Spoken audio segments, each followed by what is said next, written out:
I'm Amy, sex educator, sex and relationship coach, and co-owner of PurePleasureShop.com. I'm April, VP of the cutting-edge sex toy company Hot Octopus, and I dedicate my life to the business of sex. We are on a mission to teach you how to have hot sex, deep intimacy, and how to make your own rules for who you are as a sexual being. Welcome to the Shameless Sex Revolution. Want to learn more? Go to shamelesssex.com. And for 15% off of some of our favorite sex toys, use code SHAMELESSSEX at PurePleasureShop.com. You were listening to a pleasure podcast. For more from our sex podcast collective, visit pleasurepodcasts.com. Well, hello, everyone. Hi, everybody. We are here on the beaches of Costa Rica. Except we're not. We're in Santa Cruz and there's a rainstorm. It's real cold. And we're banging out podcasts and work we are, so we can relax. When this is released, we are on the beaches of Costa Rica. Yes, which you already said last week, and you're like, fuck you, Amy, shut up. We're not there yet. I really want to be there. I'm super excited. And I'm excited for this episode. We have so many great speakers. We actually recorded the one today that actually went out last week, so this is backwards. But I won't say who it is quite yet because it already came out. So it was just super fun. And I love how every educator brings in a different flair. You know, some people are more playful and vibe. Yeah, and they say like, hey, you know, when my dick does this and this, and it's just fun and playful and yet informative. And some people are a little more, you know, serious and to the point. And it's so wonderful. Also, how many amazing sex educators we have. It's wonderful. It's incredible. I remember seeing this with my mom, and I own the retail store of Pure Pleasure. And in the beginning, we had to seek out people. Same thing with Shameless Sex. We had to find the people to come on our show or in the retail store to teach. Yeah. Now they just come to us because we were more established or we already have relationships with them. And Stella is a repeat guest. She was here talking, I believe, about G-spots and squirting. God, you weren't even here for that episode, April. It was when I lived on the old street that I won't say the name, but down by off of Ocean Street over there, and we recorded that little back house thing. Yeah. And I think she was going to teach at my shop right after. So anyways. When you had a shop. Well, now we're all online, everyone. You can go to purepleasureshop.com and you always get 15% off with your coupon code Shameless Sex. Save that money. Your sex toys. So this one is the ultimate guide to threesomes. This will also be a top episode because when you actually look at our top episodes, threesomes isn't it? Read Me Halko came on here, did an episode on threesomes. Threesomes are hot. They're a hot topic. And you can never know too much about this. A lot of people think it's easy. Just dive right in. Well, what happens when you have the communication breakdowns and someone's feelings get hurt? That was part of the reason I never had a threesome with my now ex-partner. Surprise, I'm single. Woo. It was like, we don't have a strong enough foundation to pursue a threesome. Yeah. And I was always open to it. I'm not anti, but I knew that it would bring up stuff if I pursued something of that nature with him because I wasn't comfortable enough with a lot of we had some cracks in our foundation. Obviously, now we're not together. Yeah. Bye. Later. I like her sass today. She's had a nice sass. It's been fun. Hey, man. I'm into it. I was years of sass coming out of me. When I just went to get my bodywork session today and by someone that does bodywork on both of us and listens to our podcast. And I was talking about our dynamic. Oh, he listens to our podcast? He has. Yeah. I think he pretended he didn't when I got Oh, did he say he didn't? Maybe he doesn't. He's just seen He said he knew you from Burning Man mostly, but he knew me from your social media, I think. Oh, maybe he hasn't actually listened. I don't know. Well, if he has, then sorry, I missed that part. Oh, but anyways, I was talking about our dynamic and about how you're like fire. When you wake up, not fire, like angry fire. That's the wrong way to put it. I describe you as me on 8 cups of coffee naturally. It's like a firework. Yeah. And you energize me. And I probably help to ground you down a little bit. But keep being energized, Chip, because I love you in all your shapes and forms. I'm staying energized. I'm into and it. Medicated right now. No. We did have a little bit of wine before this. Jump wine. It makes us better podcasters. I can't say that we'll read the ads perfectly. Okay, so the ultimate guide to threesomes, we will dive in soon. You will hear a bio. First, we have a sex question that I think is a very, very, very important sex question because I am so surprised that this person's doctor didn't explain this. And then you and I will both, have you ever had HPV? No. Okay. Not that I know of. But you've outed that you've had other STIs, STDs, and things. Yeah, but honestly, I'm like one of the only people I know that doesn't have HPV, pretty much. Yeah, because my doctor was like, "Well, that's great. Well, you don't have to come back for 3 years." And I was like, "Okay." Or you might have it, you just don't know. It might be dormant in your body, which will be the answer to this question. So, I'm 31 years old and single, and I'm currently on birth control and have been having unprotected sex with a partner. I recently went to get a pap smear, and turns out I tested positive for HPV. I had gotten my shots right before I turned 26, so the HPV vaccine, and I had tested positive for HPV back in 2016. Back then, I had a colposcopy, as I'm saying that right, correct? As directed by the gyno. They said everything was fine. The following year, I went in for another pap smear, and I was in the clear. My question is, how is it possible to test positive again? Could my new sex partner have given it to me? I am concerned that this is happening again, and I'm scared. I also tested positive for Candida, but I do not present any of its common symptoms. Candida is yeast. Yeah. Which you can have in your vaginal canal, but you can also have in your gut. I think you can test positive for Candida without it being vaginal. I think it can be in your other parts of your body, like your ears, and some people have just higher yeast in their body. They produce higher yeast. I think I'm a higher yeast person because I get yeast infections really easily, and I have tested positive for Candida before when I didn't have a yeast infection too. So what is the other one? Giardia, or is that in dogs? You should Google that right now. Oh, look, but I know that dogs get it's like Giardia or something. Were we talking about dogs right now? No, but I was just thinking about it's like a Giardia. It is, there's something that is like that causes BV. It's what the flora fauna. Oh my God, now I'm going to Google. But BV is not only caused by Giardia. Is it Giardia?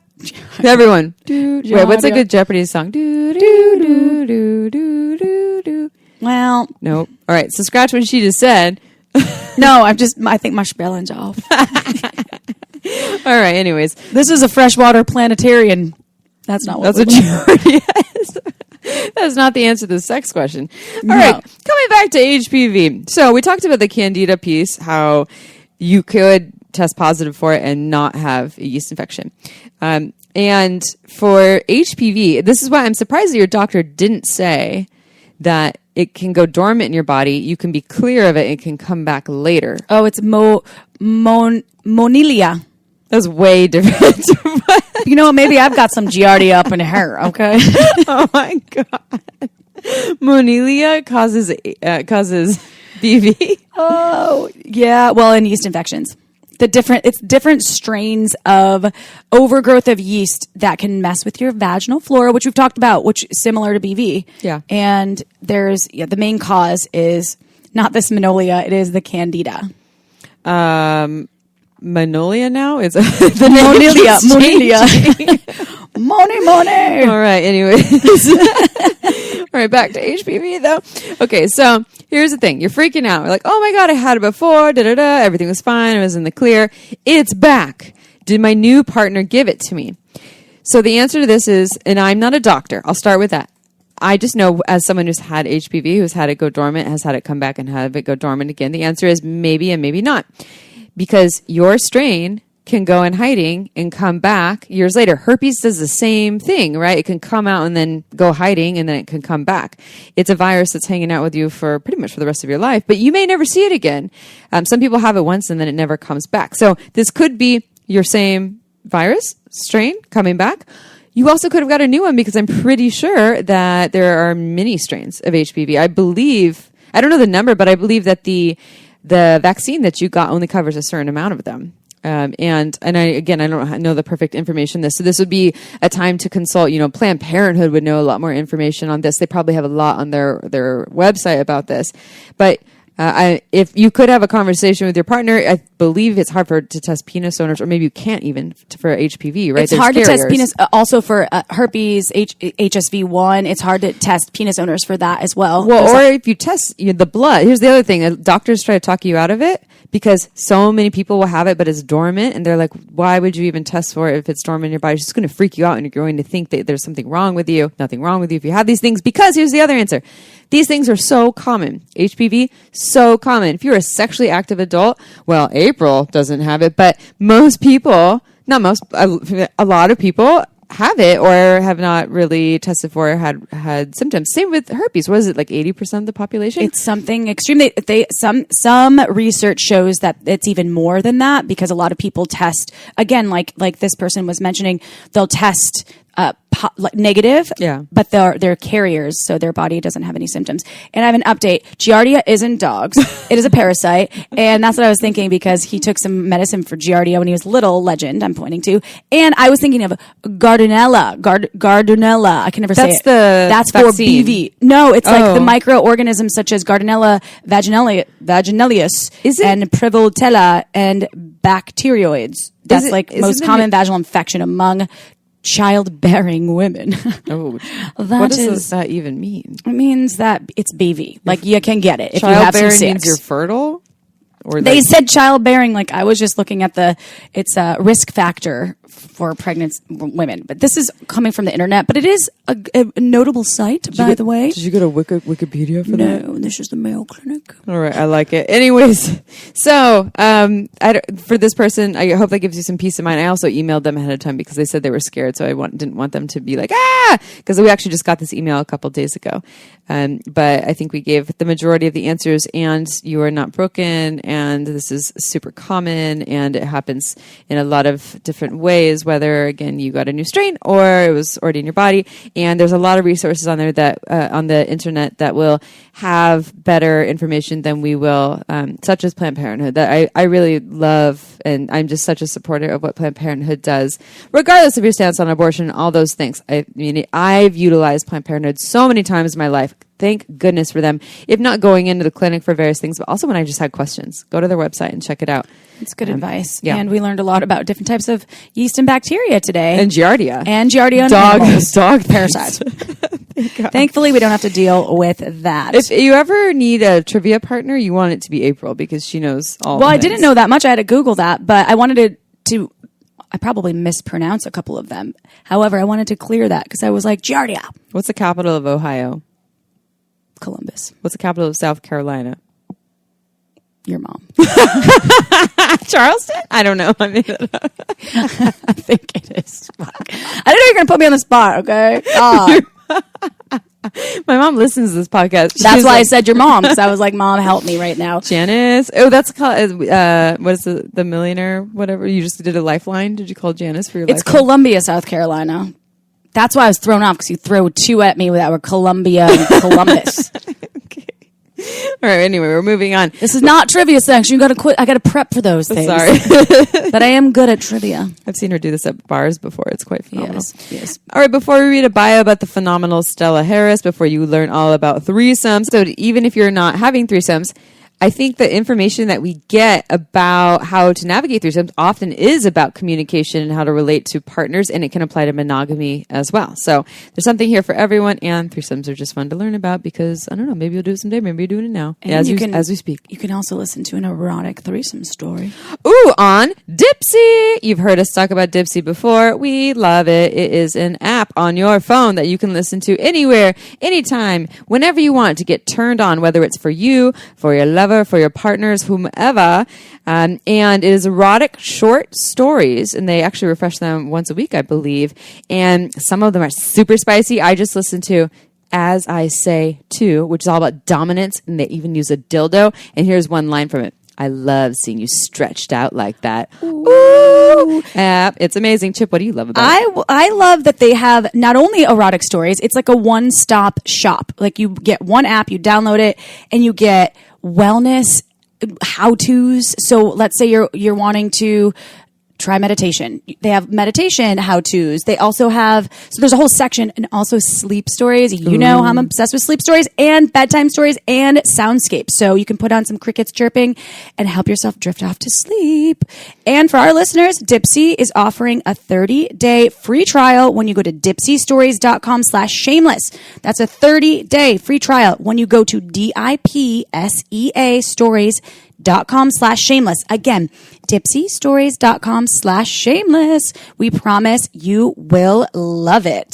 All right. Are you ready for the bio? Yeah. So Stella Harris is changing the way people experience their sex lives. As a certified intimacy educator and sex coach, she gives her students the tools and confidence to explore their sexuality safely and free of shame.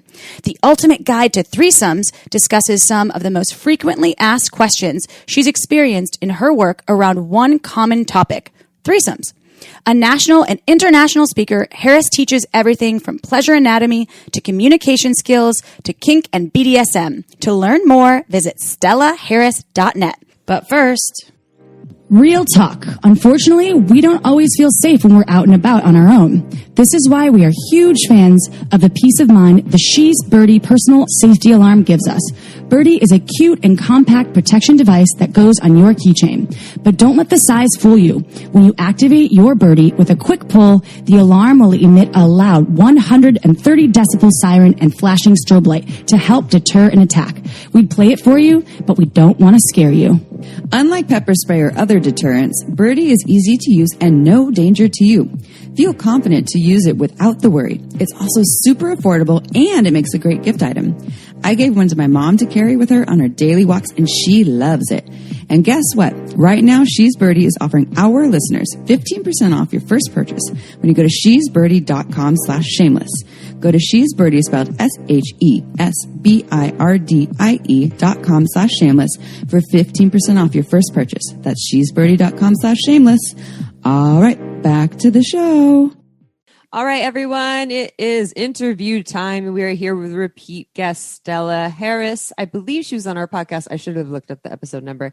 Talking about G-spots and squirting. I'm doing air quotes, but squirting, gushing, all of the lovely fluids that can come out of vulva owners when they experience pleasure. This one, threesomes. This is a hot topic. We've done 1 or 2 episodes on this, and it still is in our top 10 downloaded episodes. So this will probably be one of those, because whether you've had a threesome or you want to have threesomes, or maybe you don't, but you're curious, you want to learn about it, this might speak to you. And I think that a lot of what we'll talk about can also just apply to all relationships. If it's a twosome, foursome, fivesome, I'm sure that there's stuff here for tools and communication, etc. But Stella, we're happy to have you here. And we always start with the same question with every guest. How did you get to where you are today in the field of human sexuality?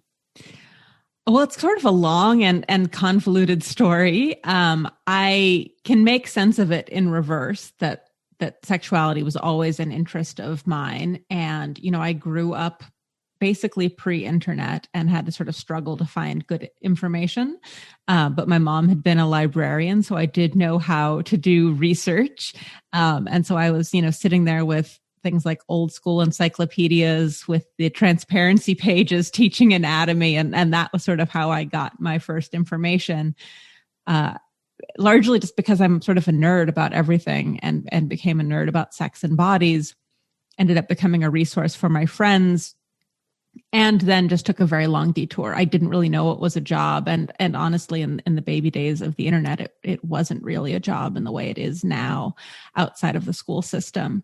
So I took a very long detour into law and then nonprofit management, and then sort of came back to this about 10 years ago through sort of my personal life becoming my professional life, getting involved in the kink scene in Portland and teaching there, and getting involved in the polyamory community and getting speaking offers. And then I went back for additional training. I went and became a certified intimacy educator and a certified professional coach, started attending all of the sexuality conferences I could find, all of the classes I could find, and sort of built it from there. There's no sort of one way to become a sex educator. You kind of cobble together all the trainings you can find that fit your interests. Nice. Isn't it what you did? Law? You did law for a I little bit? studied environmental law. Well, I was pre-law though. And I never ended up going to law school because sex is more exciting. Well, of course, I had no intention of going into sexuality as a field. Being from Wisconsin, there was no talk of that. But yeah, that's funny because there is some overlap just by you have to present a lot of sometimes uncomfortable topics to people that are unfamiliar with the sexuality, and depending on the topic, which this one is an incredible one. Threesomes, as Amy mentioned, it always is the key that people are looking, especially when they're in committed relationships. They either one or both partners wants to dive into that. And I'm so excited about the ultimate guide because there's so many ultimate guides out there, and you're releasing the ultimate guide of threesomes. So your expertise is going to be appreciated in this field. So let's talk about threesomes. Stella, the litigator of threesomes. So I'm going to use that. So this is kind of a layered question. It's a hot topic. So why are people into threesomes, and what are some of the mistakes people are making when they don't take time to prepare? Yeah, well, that is a layered question. There's a few pieces there. In terms of why are people into threesomes, I think there's a lot of great reasons to be into threesomes. And I also think, and this is maybe strange from a person who just wrote a book about it, I also think they have a bit of status that they maybe don't deserve. Threesomes seem to be the sort of ultimate fantasy. And I think sometimes folks don't know why they want one, other than that they've been talked about so much. It seems like a goal to achieve. So I would like to knock them down just a peg and say that there is no magic alchemy in having 3 people in a room that is going to make you have better sex just because there's 3 people involved. I think like any sex, it is good when the chemistry between the people is good and the communication between the people is good. That said, I think it is a common fantasy in part because people crave a lot of stimulation, more bodies, more hands, more mouths, more things to look at. It can be, this sort of smorgasbord of additional stimulation that is really compelling for a lot of people. I also, it is well established that people crave variety and novelty, and threesomes are a great way to get that novelty, especially, as you say, for folks who are already in an established or committed relationship. Threesomes often sort of inhabit this gray area, sort of acceptable deviation from their otherwise monogamous agreements, for better or worse. I think that also kind of gets people into trouble, and I get into that a lot in the book. But I think that's part of why threesomes, people fixate on that, because it seems like sort of a way to sidestep an otherwise monogamous relationship and get some of that novelty and variety. And they can be tons of fun. Again, when you get all your communication ducks in a row and your negotiation and you're treating everybody like a human being and not, just a sex toy, I think they can be an awful lot of fun. And so that's probably to answer the piece about when people don't prepare for threesomes is, I imagine communication is a big part of it when they're just like, let's just dive on in, see what happens instead of talking about it. Whether it's maybe these aren't regular partners and you're just, happen to have a threesome with 2 new people that night, or maybe you know them a little bit, or it's with an established partner and a new person, or, so there's all these different ways that it could happen.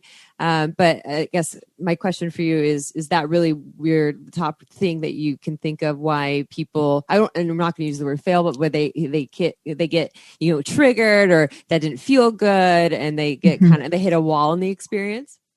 Yeah, that is a really common one I hear. And I'm sure, this is true for the podcast. This is true for a lot of sex educators. We often hear, the whoops after people have tried something and it didn't go quite right. And then they go looking for information rather than looking for it in advance to prepare. And so I do see a lot of that. Often, there's some intoxication and some combination of 3 people fall into bed and they didn't do their advanced planning. So that's one of the areas that people get into a lot of trouble. They haven't figured out what it means either for existing relationships when there are any, or what does this mean for this configuration of people? Was this a one-off? Is this an ongoing thing? Did we talk about, boundaries, potential triggers in advance? But yeah, we get a lot of those whoopses. I think because it feels like an ultimate fantasy, and because it feels like something that is difficult to make happen, that sometimes if people see an opening, they sort of jump on it because they think that's going to be their only chance. And then things go not quite according to plan or according to their fantasy. And you then meet the unicorn out and you're like, there's the unicorn we've been looking for. My yeah. dream And unicorn. I've heard that from clients, also like if somebody so much as expresses openness to talking about threesomes, and then the partner will just show up with another person, they just sort of skip a number of steps, and that it's not uncommon for somebody to feel sort of pressured to go along with it, to be a people pleaser.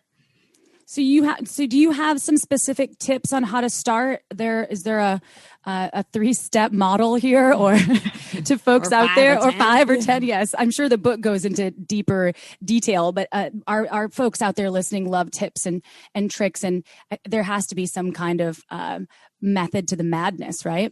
Yeah. And it depends a little bit where you're starting from. If you're starting solo, if you're starting with a partner, the first one I always think is a little bit of introspection, thinking about why do you want this? And I also suggest this for folks just for one-on-one sex. You need to know why you want it, because that's going to inform what kind of sex you're having.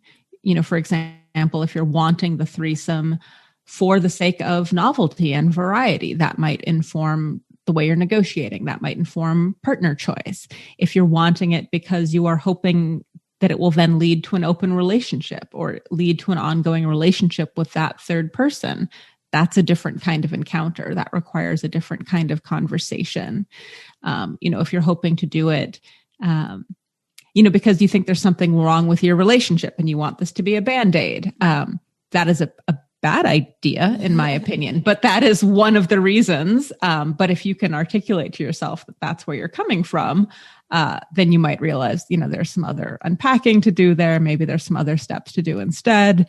So the first is why with yourself. And then if you already know some of the other people who are going to be involved, talking to them about their whys, seeing if those things align, because that, again, will get you on the same page with some of your negotiation and planning.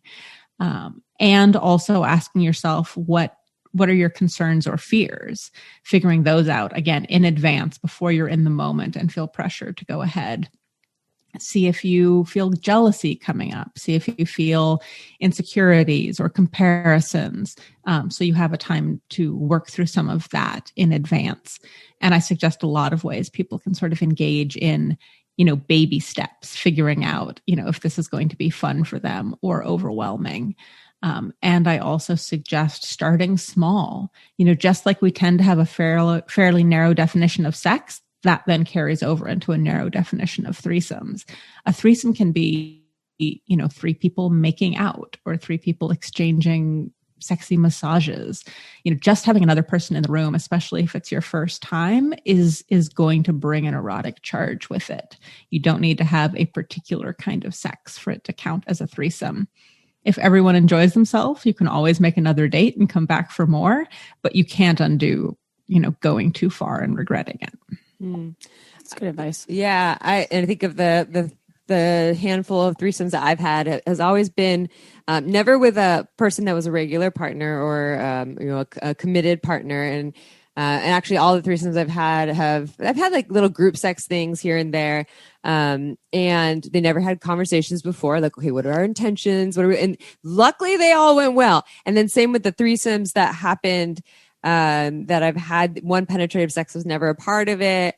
And it was always with a woman that was a good friend, and then and always with actually the same guy friend. I think we had 3 different ones, and we got lucky because it really went well. But I think we also made it so that it was easy because we took penetrative sex off the table. So there's still safer sex conversations, but we didn't have to go as far because the genitals weren't touching. There was mouths touching genitals, etc.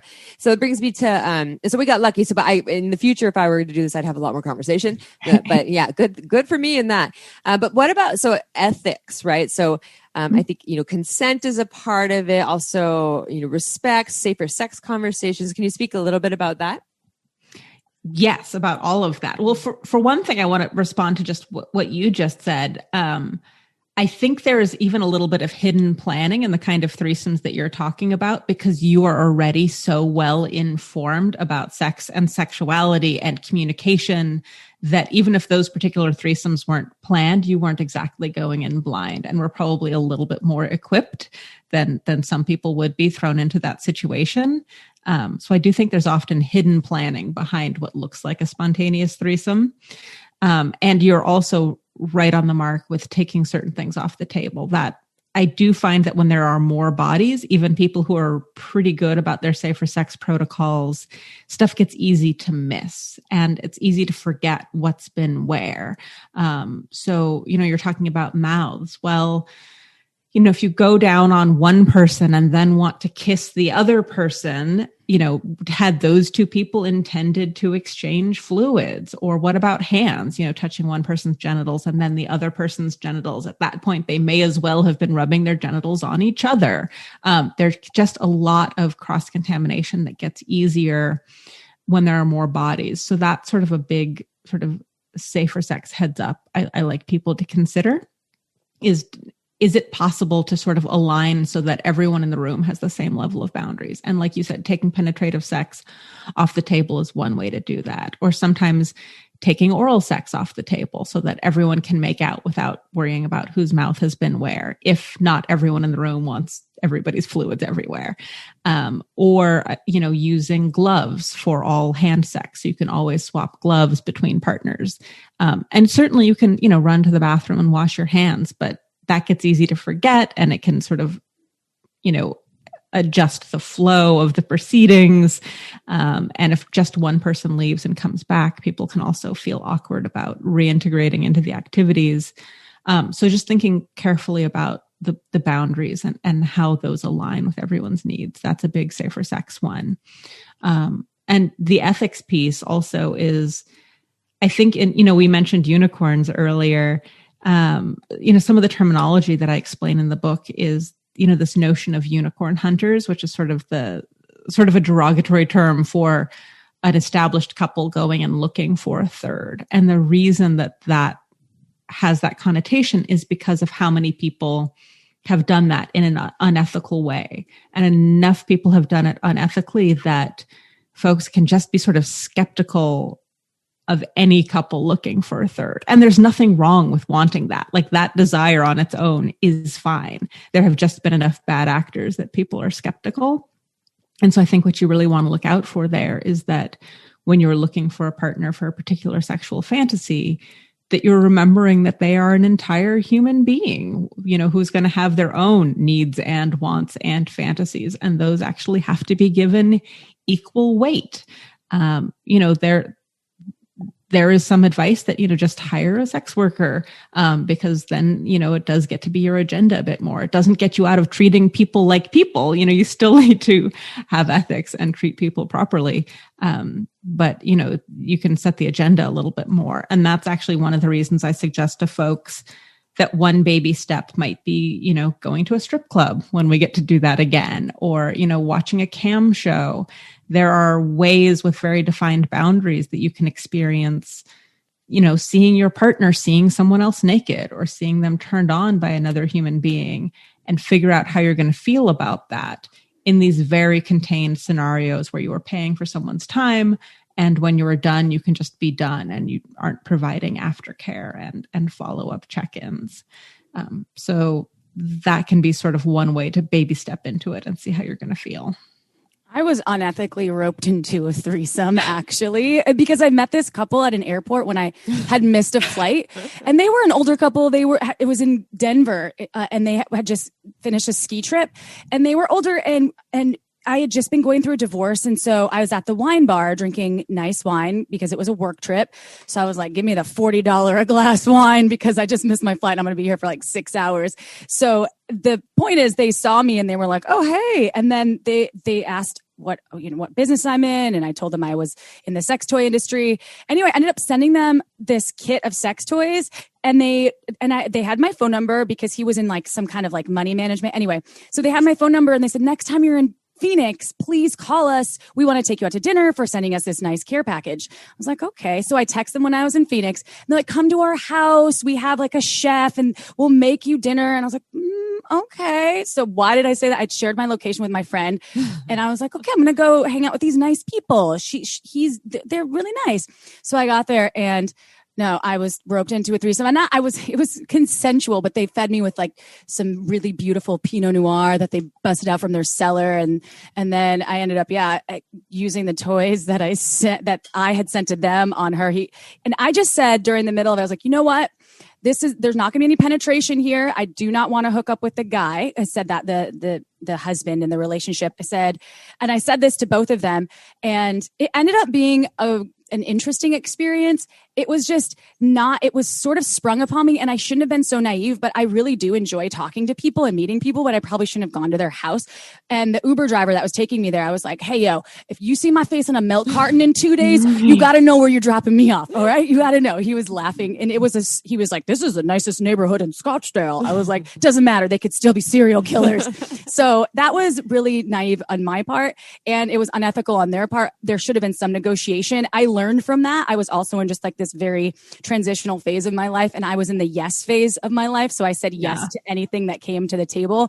And now being in this field of more sex education, I know all of the mistakes that I made, and I was happy that nothing worse happened to me because I was the unicorn that they had been searching for. They told me that, like, we've been searching for someone like you for a long time. And I was like, well, great. So that brings me to a question, though. I just had to share that. I've talked about it before, and it just brought up the emotional situation. They hit me up so many times, I started ignoring their text messages. I was like, anyway. They just want more. They wanted more. So the question here is, how does one go about finding the third person? How does a couple go about finding the third person? Yeah. Well, I mean, you call that naive, but also, wouldn't it be nice if we lived in a world where if people invite you to dinner, it's dinner and you can trust that? Like, I don't know. I don't think that should be considered naive. I think we should be able to take people at their word. And, you shouldn't have to be on guard all the time for that. And I do think that the way they did it, like, that could almost be how you do it. If had they added the piece about like, wow, we just found this amazing, sex positive person that we both think is a babe, and now we should actually say what we have in mind. Like, that was sort of the really important piece that was missing there. Instead of being lubricated with fancy wine, I was like, well, that's one way to do it. Yeah. Don't recommend getting people drunk to take advantage of them. That is not ideal.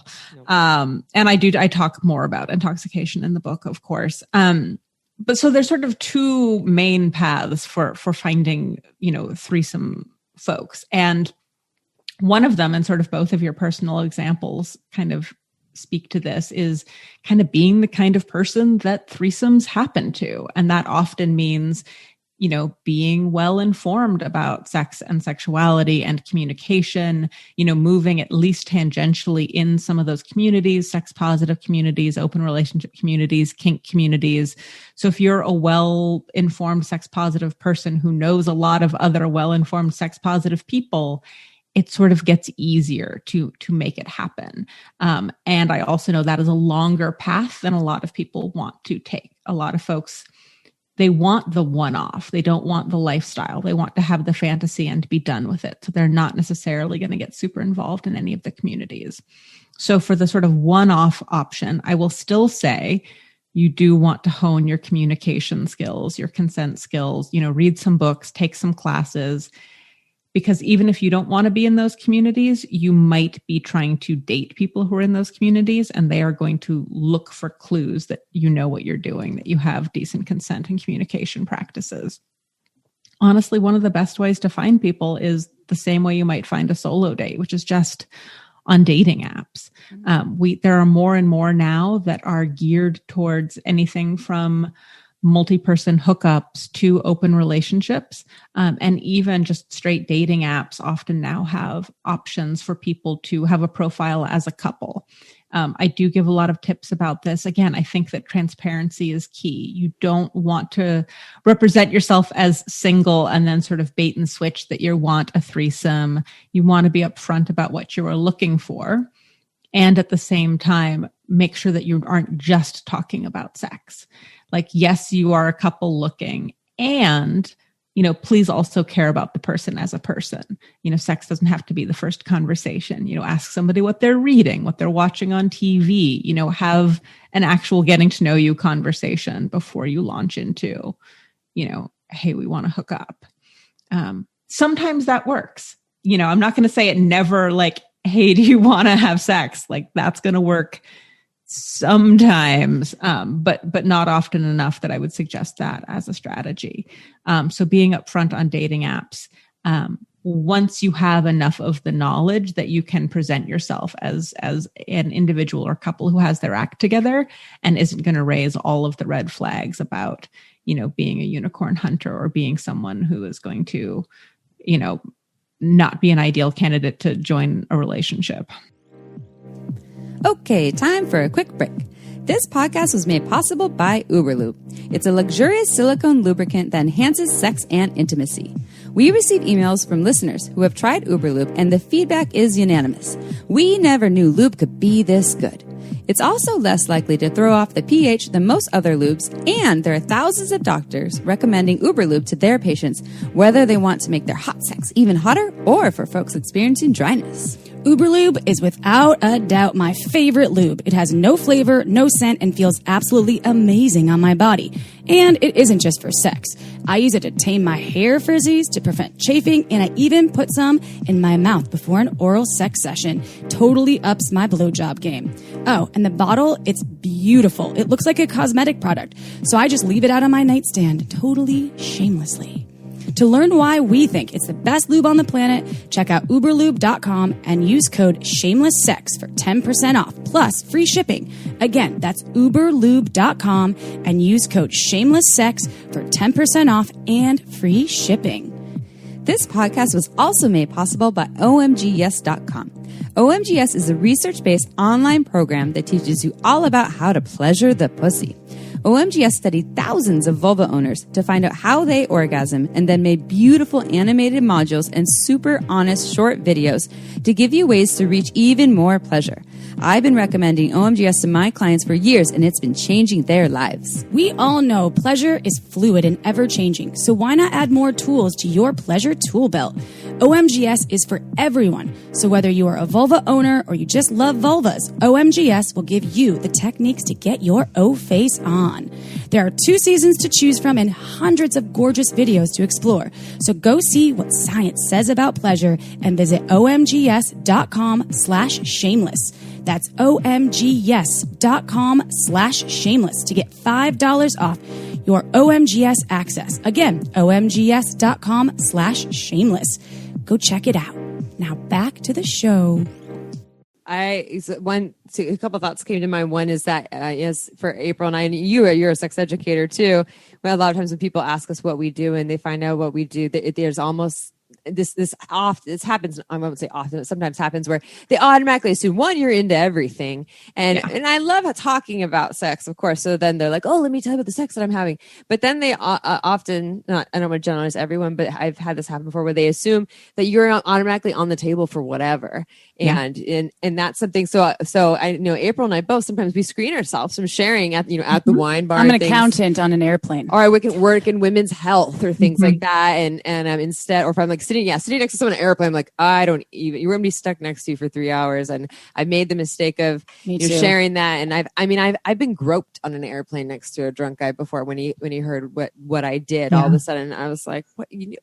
I never said this is okay just because I told you that I work in the field of sexuality. So that was one thing that came to mind. And then also I've seen on dating apps before, even on things like Tinder, where you usually think of like one person looking for another person, people posting their photos as a couple, where they're looking, they're searching for other women or for other men, but they're posting as a couple. And just so I'm in a partner relationship and we're looking for, we're in an open relationship, or we're looking for someone to share some experiences with. But what I really like is when they say, but we really want to get to know you first. So let's, start talking, maybe go out to lunch and see if it's a good fit.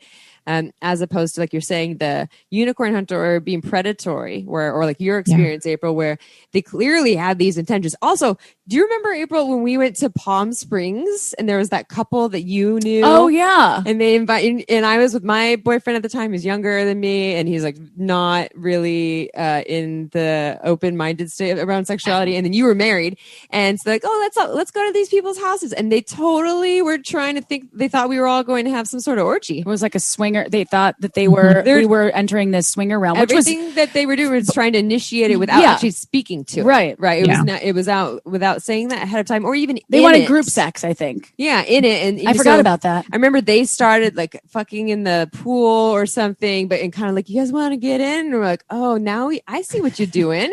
And like, nope, we're going to bed. So just things like that. I think that you can really avoid that, and maybe, and it made it uncomfortable. Honestly, it was like, okay, now this is not a fun experience. We could have been friends. We could have had a good time. Maybe I would have gone and had sex with my partner in the pool with y'all there too. But because you did it in this way, it didn't feel good. So it brings me to the topic now of another ethics thing, I think, is aftercare and post threesome. The story I shared with some of my very wonderful threesomes that didn't involve penetration, that went really well, but we didn't have the conversations before.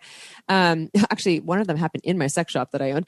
But the cool thing was we played, then we all went and had a cocktail after, and we sat and talked about it. We processed. So how was that for you? Like, what was really good about it? What was kind of awkward?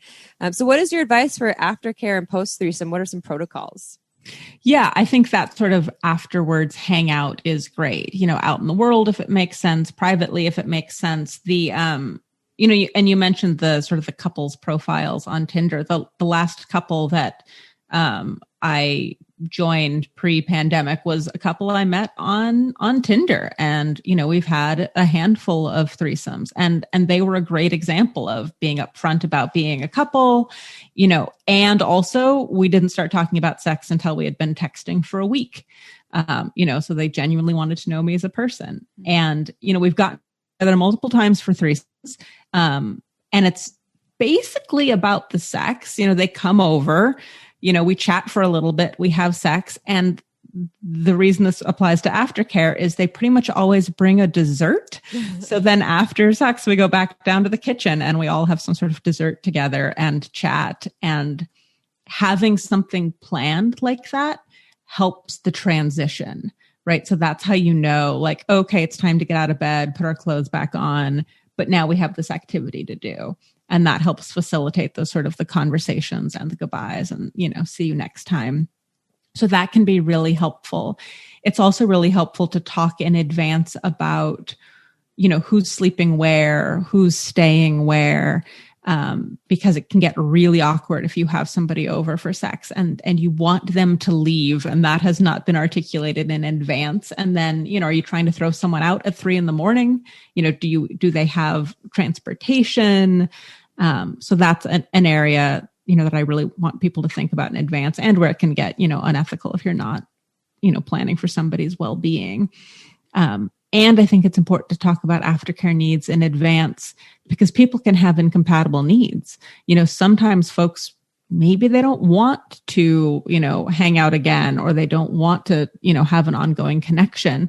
And other folks might at least want a check-in, some texting, a phone call, a coffee, something after the fact. So it's important to know what your needs are around that, so that somebody's feelings aren't hurt later. And there can also be aftercare for an existing couple. Some sort of reconnection time for them is often important. Sort of reminded after you've shared this, intense experience that, the new person was exciting, and also I'm still really excited about you. So aftercare is for everyone in the configuration, whether or not there's an existing couple, whether it's 3 people who all just came together, but talking about it. How are you going to check in? And if there is going to be a next time, as you say, it's really helpful to talk about, what went really well that we want to do more of. What would we maybe do differently next time? But ideally having that conversation, then in the next day or 2. So you can just have your sort of afterglow right after sex. And then when you've had time to think about it, talk a little bit about, what was great? What will we do differently? which is also a good way then to transition into, making plans for another one. Do you remember when Remy Halko was on the show talking about threesomes? He said he likes to send them thank you cards. He's like to send them either an e-card or a thank you card. Like, thank you so much for that experience. This was really wonderful. I really appreciate you. Or just that was just one thing that he had said. And then just one other funny story before we ask you more about sharing your book. The first threesome that I had with someone, it was the other woman in it. She actually looked like a younger version of me, long curly blonde hair, but she was only like 20 years old. And I think I was 25 at the time. And it was playful, and I didn't really know her that well before, and it was fun. But it was like, one of those things we didn't talk about before. Anyways, a week later, my driver's license was missing. And I was like, what the fuck is my driver's license? And I have a friend that owns a bar here in Santa Cruz. Oh no. And then 2 weeks later, he's like, a girl just showed up here with your ID here trying to use it. And I was like, I know Amy Baldwin. This is not her. And I was like, she stole my ID after we had a threesome. She went into my wallet and stole my ID so she could go to bars like that. Okay. That is not aftercare. Okay. That's no. That's really Forgot messed about that up. Yeah. Damn. If you're listening, she was really embarrassed after I called her out, and she was like super ashamed, of course. But not cool. Not cool. I do love the that you brought up having a dessert or some sort of a cup of tea afterward. I think that aftercare, because that sounds really like a release, because sometimes after sex people want to sleep, but it'd be really beautiful to reconnect. Highs and lows. What were the highs? What were the lows? Right. And I want to take that away with me, because a threesome I'm newly single, and a threesome was off the table with my previous partnership only because I felt that our foundation there were a lot of cracks. And I felt that until we mended those cracks and sealed the foundation securely, I wasn't ready to pursue that. And I'm very much into penis owners and vulva owners alike. So for me, I was always into the idea of pursuing a threesome. And so I am going to take all of this advice and buy your book as soon as it comes out, which, can you talk about how people can find and buy your book? It's not quite out yet, but the release date is very soon. And also, if they want to work with you and find you, Stella, where would they do that? Yeah, well, you can find me online at stellaharris.net. I'm on most social media, including Instagram at Stella Harris Erotica. If you are interested in one-on-one coaching, you can book for that on my website. The new book comes out on March 9th. There's a launch party at Shebop, which you can register for on their website. You can pre-order the book while you're registering for the party if you would like. It's also available from independent bookstores like Powell's here in Portland, or Amazon. It's available for pre-order. Nice. Awesome. That's stellaharris.net. You do coaching and everything with people. All the things. Oh yeah. What are the names of your other books too? Can you remind our listeners? My first book is called Tongue-Tied: Untangling Communication in Sex, Kink, and Relationships. And that is available from all of the usual bookstores, as well as from my website if you happen to want a signed copy. Yay. Oh, very good. Well, I'm so happy that you and I finally were able to meet, Yay. Stella. And thank you for sharing your wisdom on threesomes and sharing a lot of great advice that I'm going to take into my next threesome experience. I can't wait. When COVID probably lifts, I'll be feeling a little bit more comfortable about that, and hopefully that's soon. So I appreciate all of your wisdom. So thank you. And my pleasure. I hope I get to hear about your next threesome adventure. Yeah, I'll make sure I give you the full report. She'll say that in the threesome. Stella taught me everything I know. Stella taught me. Thanks, Stella. I wanted to just let you know, though, I have had a threesome with wine. Oh, a lot of it. Me, Sangiovese, and some Chenin Blanc. Oh, or down. You, me, and a bottle of wine. Oh, yeah, you too. Or two. And that is because of Margins Wine. If you don't know, Amy and I love Margins Wine. If you don't know why, it's because it's women-owned, women-operated, underrepresented varietals of grapes from underrepresented regions, beautiful boutique wine. And guess what, y'all? There's only 2 releases every year. So if you want to get in the know and be part of the Wine Not Club, which is not really a thing, but join Margins Wine newsletter so you can tell when she has her 2 releases a year. And you go to marginswine.com to do that. And if you want to save a little moolah, I know we all like to save some moolah sometimes, you can get 10% off 3 bottles or more using code SHAMELESSSEX10 or 15% off 6 or more bottles using SHAMELESSSEX15. All of that info, you don't have to write it down. It's on our website. So go check that out. And one more invitation for you all. Yes, threesomes are an invitation, and to go onto iTunes and write a review. We love 5 stars. We love reading every single one. We love you because you are the shameless sex revolutionaries. We'll see you next Tuesday. Ciao for now. Want to learn more? Go to shamelesssex.com. And for 15% off of some of our favorite sex toys, use code SHAMELESSSEX at purepleasureshop.com.